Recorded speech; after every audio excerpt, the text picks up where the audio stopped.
Welcome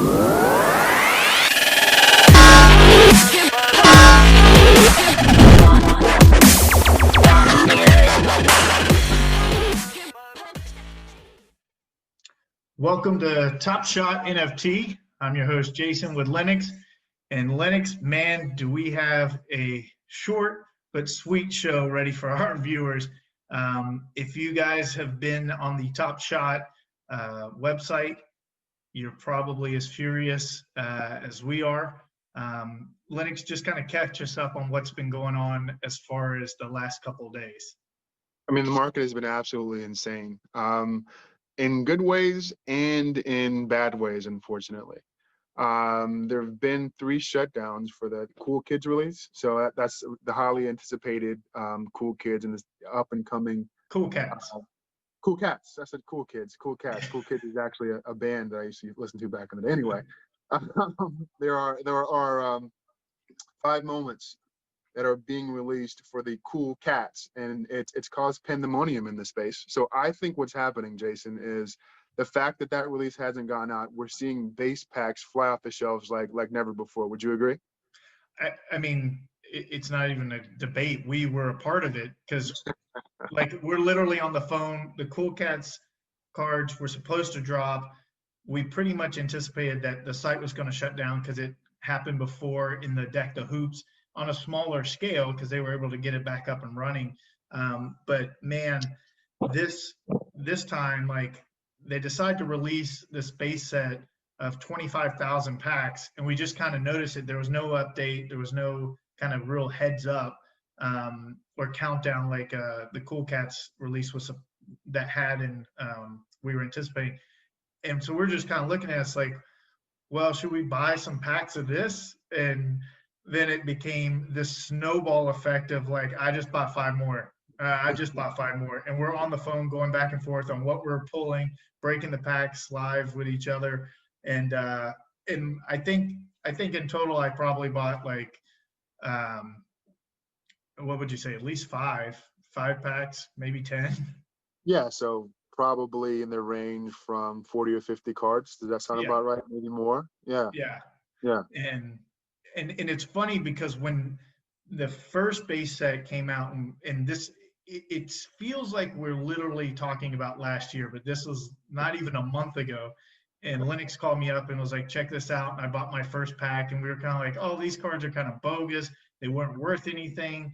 Now looking back, you know, what we thought was just like kind of a wet your beak, like interesting thing, those card prices have gone insane. Base set 1, I'll give you a great example. I pulled a Cameron Payne in my first pack, and I said to Lennox, I was like, what is this? Like, this guy, I've never even heard of this guy. And we just checked today, and that card, what did I tell you? It was like $60 on the That's low exactly end. right. Like a card that I would literally, if this was like real tangible cards, like I would have, as a kid, I would have taped to my tire so it sounds like a motorcycle. And it's funny you say that. I have a similar story. I had a Reggie Bullock, and I'm like, Reggie Bullock, the only reason why I didn't sell it is I was too lazy to put it up for sale for $1 a piece. So it just stayed in my collection. I go and check it today, and that Reggie Bullock is $18. So that tells you, like, this marketplace is insane right now. And it's so funny. We talked about, you know, this is episode 2, but in episode 1 that we just released a couple days ago, you know, trying to explain to the layman, if you will, like when you're talking anything tech, there's always like the early adopters, and then the public starts coming in, and then there's the people that are the late adopters that usually miss the wave. And for me, I'm trying to figure out, oh my God, are we still early or are we actually kind of late to the party? And it's such a volatile market that, but volatile in a good way, because every negative thought that we had, like pulling a Cameron Payne or Reggie Bullock, has been completely smashed. There's no true strategy to win in this. But what's funny is even when you make mistakes, right now we're so early that you're kind of winning. Would you agree? I would agree with that. So just to kind of recap what's going on right now, there is two packs, the newest two packs, there's a base set that they have posted as for sale, but they haven't released it. There's so many glitches. The website just keeps going down and timing out. So it makes us look bad when we're telling, like I was telling a couple of my friends, you got to check it out. And I send them the link and the timeout signs on. And they're like, see, man, this isn't real. And it's an interesting debate.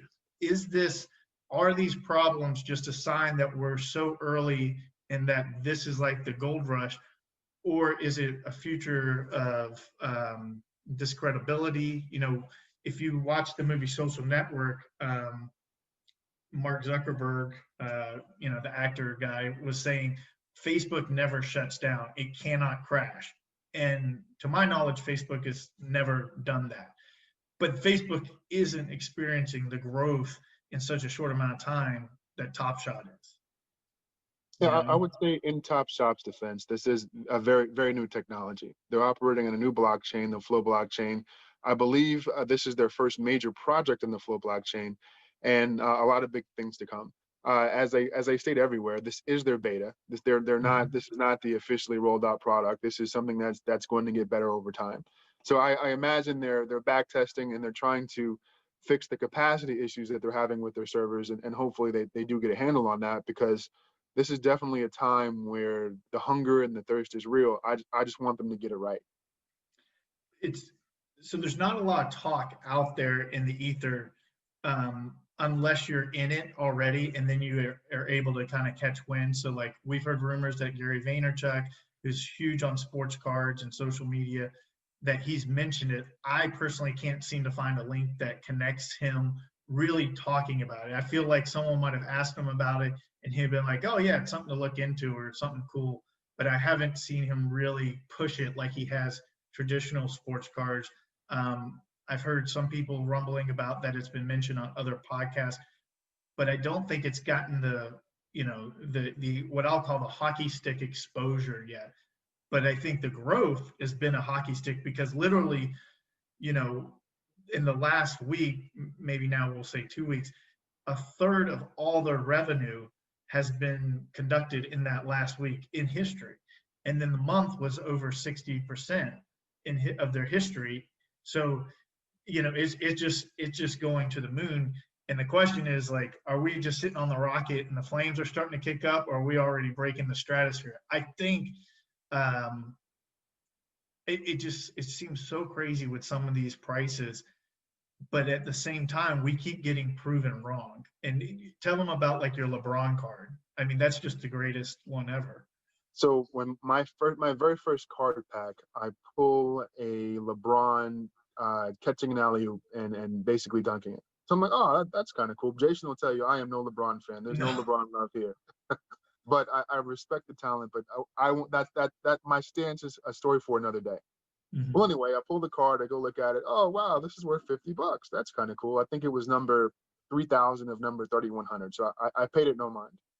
Fast forward today, my $54 card that I pulled out of my $9 pack is now worth $595. So it's just it's amazing. It's insane actually. The one And thing it's that we should keep in mind, I was reading some of the Discord articles, and it appears as if NBA Top Shot has an exclusive with the NBA over all digital video mechanisms.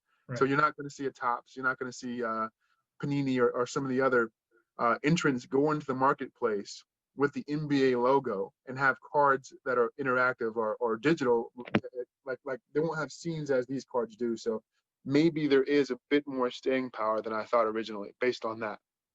So there's not going to be. It's almost like a monopoly on the market. There's not going to be like, you know, in the old traditional, there was for basketball NBA hoops, Fleer, Tops, you know, Upper Deck. This is it. Like if you want to get a digital NFT basketball card, you have to come here. An officially licensed NBA basketball card, that's my understanding, have to come to NBA Top Shot. There you go. I mean that's gnarly. And so to kind of give you guys an idea of what we've been doing, we again we were so new when Deck the Hoops dropped, and maybe even naive with right, you know, I think that's justifiable, but we pulled a LeBron deck to hoops, and Oh, we just moved it this week for almost 8K. So that was, so now we're kind of playing with house money. Um, we decided to buy another LeBron for 2,000, just because, like roll it over. We just see the growth in certain cards. Um, to be clear, like I don't know who you listen to get the ultimate like strategy. It's not like, handicapping or sports betting where you can call and follow the right guy that's like the king of sports betting. I don't know what the perfect method is, whether it's to buy something now and hold on to it for a year or just buy and flip. I think we were talking about it. If that $8,000 card that we sold a year from now goes for 80,000, we're not going to kick ourselves, in the nuts because because we lost out, because we won. It's just the level of what kind of winning, and also we've got that card that we can now invest into, cards that kind of like fans we like too. Like the one we got is the Kobe tribute dunk, and I think that has a lot of legs, especially, and it could even move big because we're coming up on, sadly, on the anniversary of Kobe. and also, if you look at the analysis on why we decided to sell the card, I think collectively we were like, out of all the LeBron moments, what's going to be special, right? So to me, and I think to Jason as well, LeBron James hitting a step back 3-pointer on Christmas Day, I don't think that's going to be one of his best moments. However, when you have LeBron James doing that specialized Kobe dunk after his death, I think that is something that will be locked in history. I think whenever, 20 years from now, when people are talking about LeBron James, that clip of that dunk will also be shown. And when Kobe comes up, that dunk's going to be shown. So in my opinion, in my humble opinion, that LeBron James card to me has the most long-term value outside of say a Cosmic or some of the more specialized hollows or whatnot. So it's funny because Linux is a very analytical person, and he convinced me to make a spreadsheet like he's got of, logging our cards. In part, I mean, it's just smart business. I'm just kind of lazy and not as gifted in that area. But that's my fault. And so I logged my cards, for some of them that I bought, and then, just kind of tracking and just to see the growth, and to kind of analyze, as best as we can. The more data you get, the more that you're involved, you're looking for those edges. And I say that because there's so much hunger on the Discord, and people are just so anxious. I'm sure for like TopShot people, it's like kind of annoying, especially like the newest people that are here, that are so hungry. But even I don't even want to call us veterans because it's been like a month. But like for us veterans, like it's like, God, like how many packs of cards should we buy, like of the new when they release the base set? And for our conversation, it always goes like, well, all right, we'll for sure get 5 each. I mean, but we could do 10, and if we did 15, that would be like it's kind of like this addiction. But I think part of it is like, there's certain things that you kind of need to just go all in, right? Yeah. And it also depends on what's your plan, right? Is your plan, are you the short-term flipper? Are you the long-term holder? Or are you the collector who enjoys watching these pieces? I also read that in the future, they're developing an app so you can kind of store your collection on the phone and kind of show it off. And if you follow the Central Lands, there's virtual museums. So I wonder if you'll be able to take your card off and then, put your card into one of those virtual museums. There's so many use cases in the NFT space, period, that it's impressive. It really is. You know what I think is, I saw something, and that's kind of the hard. It's always hard for me. Like, where did I see it? I don't remember the attributing sources, but I saw something to the effect that like they're going, because these guys are the same that are connected with Crypto Kitties, Yes. that they're going to make some kind of game. So what would be massive, in my opinion, is if this became like a Pokemon Magic the Gathering type thing, where not only can these cards be worth a lot to collectors, but then there's the interest of like playing games, similar to the Pokemon or Magic the Gathering. Like that, I think that move would be even bigger. you know, and people would be more likely to hold on to cards, making the value of said cards even more. Well, we've seen them try to develop utility within their cards already, right? So when you see the, hey, hold these 5 cards or these 10 moments for a The specified amount challenges. of time, and we're going to give you this card. Well, what happens if it's like, hey, if you have every LeBron ever created, you get tickets to the LeBron James versus the Bulls whenever they come here. I mean, given that relationship, the the possibilities are truly endless, and they've given the end collector, they've made it worth your while to hold on to their product. So Mhm. before you're throwing away a Reggie Bullock, you're getting rid of certain things. But now the way that they set up the ecosystem, you never know what card is going to be the next hard card in the Right. collector series, right? So like kudos to them for wanting people to, number one, stay in their ecosystem and continue to invest money. And that's what they did with the Cool Cats. Even though the Cool Cats hasn't been released, there is a challenge where if you have all 5 Cool Cats, then this Luca limited edition is available. But what's crazy is they made it so it wasn't just the 5 Cool Cats, it was also these 5 other cards. And those cards have just gone through the roof. And they're not limited edition cards. They're, their numbers are still running, but they're, like the Jason Tatum that you need, you can't get it for less than $27 right now. The Donovan Mitchell is doing well. The Ben Simmons is doing well.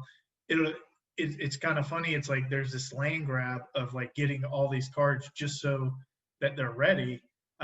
What will be very interesting is the amount of packs that you can get from the Cool Cats. Because if you could get, at least 5 packs in a purchase, you know, not that you would be guaranteed to get all 5 Cool Cats, but you'd probably get the majority of them. Certainly, if you could get like 10. But what if we can only buy 1 pack? Then those Cool Cats, which aren't really great players, because it's, like Devin Booker's the best one out of the 5, but then it's a big drop off with the other 4. But those could be like huge value because you only got 1 from the pack, and now you got to get the other 4. Correct. I saved this to talk on the pod because we talk about everything, and we went through our spreadsheets and just kind of compared notes, and we bought the LeBron, and then because there's no packs, I just started kind of looking for value, and I was looking through the marketplace, and I saw like it's very interesting because I saw like a Damian Lillard limited edition for $3, and of course I clicked on it, and it was gone. Um, but then I start looking, and I'm just kind of looking for where can I find value. So I go down this dark road, and uh, let me see if I can. I don't want to share my screen. Um, you can still see me, right? I can still see. Great. Okay, so I'm just going to run down the activity that I did today. I bought, so I bought a PJ Tucker. That was a limited edition. I'm not going to go into like the great details of the cards, but I bought like a PJ Tucker for $10. Like it seemed kind of undervalued, and I think that PJ Tucker is the type of player that will get into the space. Kudos to Crypto Toad. He's got a YouTube channel. I'm kind of stealing from him because he kind of talked about that, and I thought he was kind of spot on. Um, I saw that Damian Lillard for $3. Well, then I saw the lowest price was 49, so I bought that. That was another limited edition. Um, I love Jimmy Butler and what he's doing, and he's hurt. So it's kind of like I need to get a Jimmy Butler. So I bought a $75 Jimmy Butler. And then I was like, like rookies, let me go get a Cole Anthony. So the lowest one I could find with decent value, I got a $68 Cole Anthony, which is basically like his first moment. I think it's the only moment available. And so then I was like, well, if I can spend like $75 on Jimmy Butler, I don't have a Giannis, I don't have a Luca, and I can always, another LeBron would be good. So I looked and I found like one of the cheaper LeBrons. So I spent 175 on LeBron. I bought a $95 Giannis assist, and then I went to Luca, and kind of to our point, where we were discussing like kind of with the LeBron Kobe moment.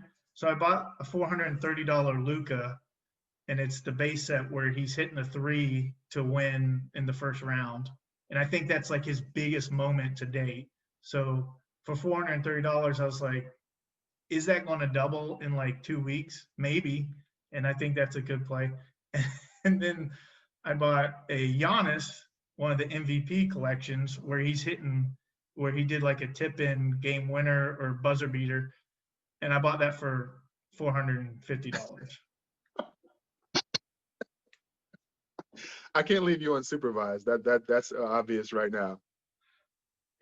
It's, I don't know if I'm trying to justify it, like, and I hope that like a month from now at least, like I come up looking like a genius, you know. But it's kind of it's a little bit of FOMO right now. Like I don't want to miss out in some of the growth of these things, you know. Like I'm not going to be silly and buy like the Reggie Bullock, right, at like $40. But you know, I know like you know LeBron, Giannis, Luca, like it just there's just feel like good wins, and you know I fortunately have the money that I can invest in it. So we'll see. What do you think of my actions? Well, I guess first and foremost, we're just a couple of guys talking cards, and this is by no means any financial advice. Right. Jason has a different strategy than I do. I would not employ that particular strategy personally. However, I do like the Giannis, and I do like the Luca, and I actually love the LeBron James. LeBron James is getting older. LeBron James will retire at some point, and as we have these moments, we could be looking at really true collector's items. We don't know who Giannis is ultimately. I think the jury's still out on him, and we don't know who Luka is. You know, they haven't won any championships, so I do think there's something to be said about investing in the top five players. Now, me personally, like Jason will tell you my big strategy. I am the runner, the captain, the the major spokesman on the Keldon Johnson bandwagon. You know, Yeah. before his cards increased to $10,000, I was buying every Keldon I can possibly purchase, and I bought them all for $1. Honestly, I bought 60 of them. Now the cool thing is, yeah, I bought them for 60 a piece, and they have. I mean, I bought them for $1 a piece, and the limits were raised from that 7,500 to the 10,000. But even now, those cards are going for $4 a piece, right? So, you know, that is still a win. And I think if a couple of things, I think that if the 10,000 is locked up, the price is going to rise. And if you know DeMar DeRozan leaves and he becomes, there's a lot of pathways for him to be a great player, and we have one of his only cards, his first card on NBA Top Shot. So, as Jason said, we don't know what their winning strategy is, but I kind of think where we are today, it's hard to lose money on a purchase. Now, is your card going to quadruple? Is it going to 5x, 10x, 20x? That I can't speak to.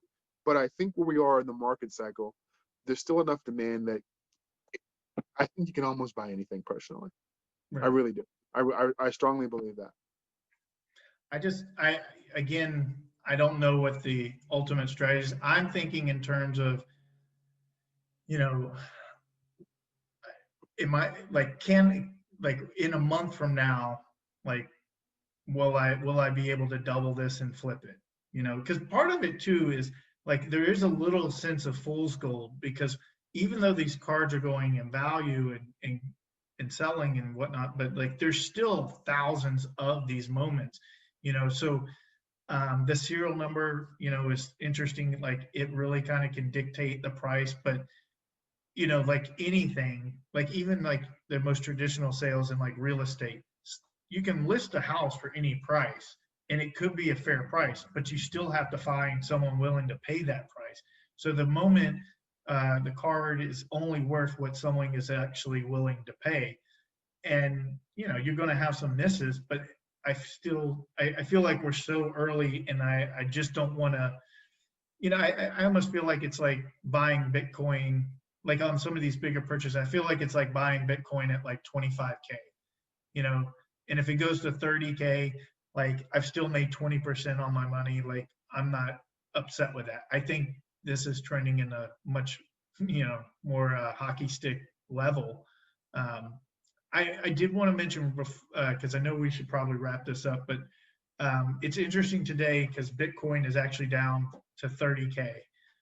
So it's had a 25% drop probably in the last few weeks. Do you think, how does that affect this market?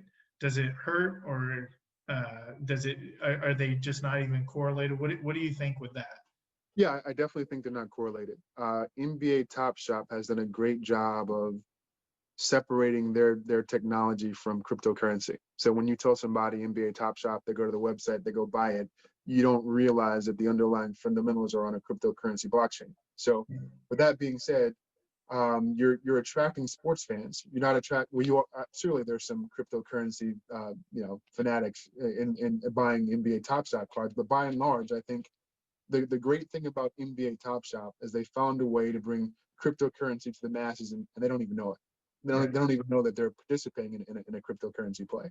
So that's fantastic. And to your point, I believe there's no correlation between Bitcoin price and people buying NBA Top Shop merchandise or moments, if you will. The best thing for me really is, and it's such a byproduct that I didn't see. I there is a bit of nostalgic, like I feel like a kid again. And when we released the first episode, like some people reached out to me on the Discord. You should be able to find me on the Discord.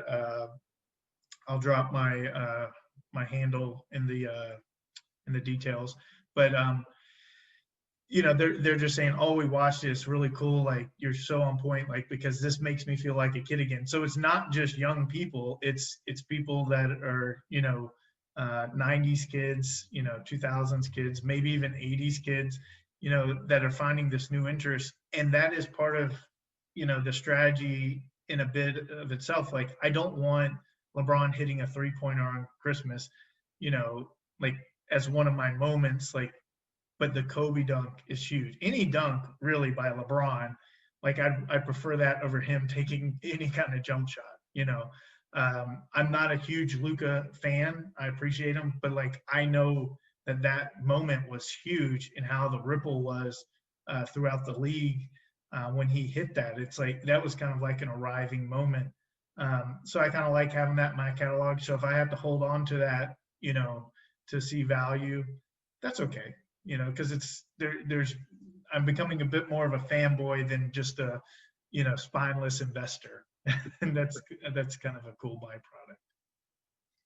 So with that, any final thoughts? We're going to definitely do, as soon as Cool Cats drops, we'll definitely have a podcast going over what we pulled and what happened with that.